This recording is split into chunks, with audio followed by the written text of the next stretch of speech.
Sabe aquela conversa que a gente sempre ouve, seja em casa, na escola, entre amigos, aquela sensação de que as crianças de hoje, elas são diferentes.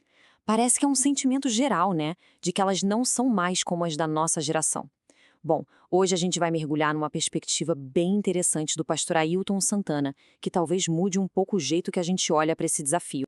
E tudo começa por aí, por essa queixa.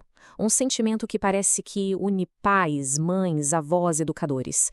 É o ponto de partida de toda essa discussão. Olha só, essa citação do pastor Ailton Santana resume perfeitamente o que tanta gente sente. A percepção é que alguma coisa fundamental mudou, no jeito de se comportar, de pensar e principalmente no jeito de obedecer. Para a gente entender isso a fundo, vamos seguir um roteiro? A gente começa com essa queixa, claro.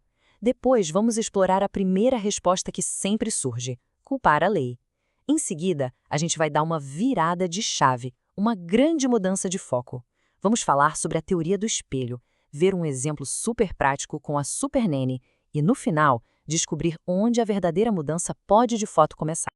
Então, tá. Quando a gente pergunta por que as coisas mudaram tanto, qual é a primeira resposta que vem na cabeça de muita gente? Pois é, geralmente o dedo aponta direto para o sistema legal. A ideia é mais ou menos assim. As leis que protegem as crianças de punições físicas, por mais bem intencionadas que sejam, acabaram amarrando as mãos dos pais, tirando a autoridade deles. A percepção geral é de que isso não só tornou a disciplina mais difícil, como também piorou os problemas de comportamento. Mas é aqui que a análise começa a ficar interessante. O pastor Ailton sugere que, embora as leis possam até ter um papel nisso, elas não são a raiz do problema. A questão, segundo essa perspectiva, começou a se desenhar bem, mas bem antes disso tudo. Ok, então, se a lei não é a principal culpada, para onde a gente deve olhar? A análise nos convida a mudar o foco, para dentro de casa. E aqui? Aqui está a pergunta que vira o jogo. Uma provocação para a gente pensar. Será que a mudança aconteceu só nas crianças? Ou será que os pais de hoje são, na essência, diferentes da geração dos seus próprios pais? Pensem um pouco. A criação de filhos antigamente seguia um padrão mais rígido, quase que passado de geração para geração. Hoje, os pais navegam num mar de informações, novas leis, novas mentalidades, tudo muda o tempo todo.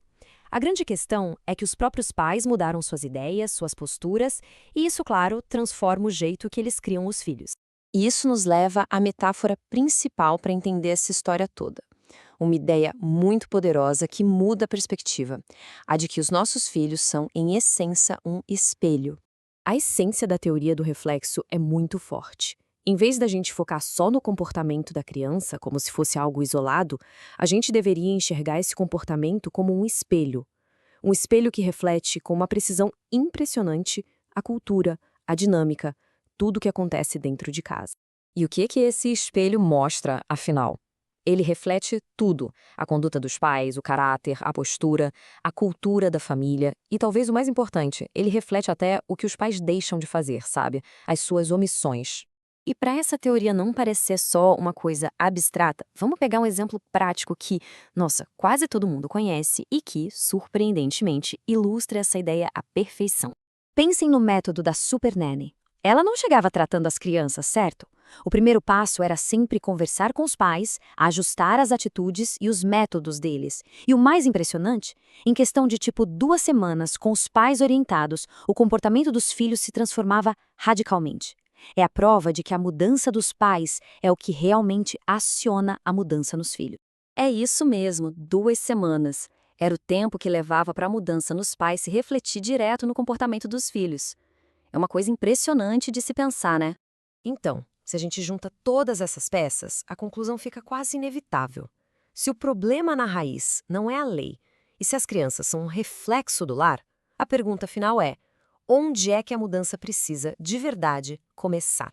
A grande lição aqui, segundo essa perspectiva, é que a responsabilidade é compartilhada.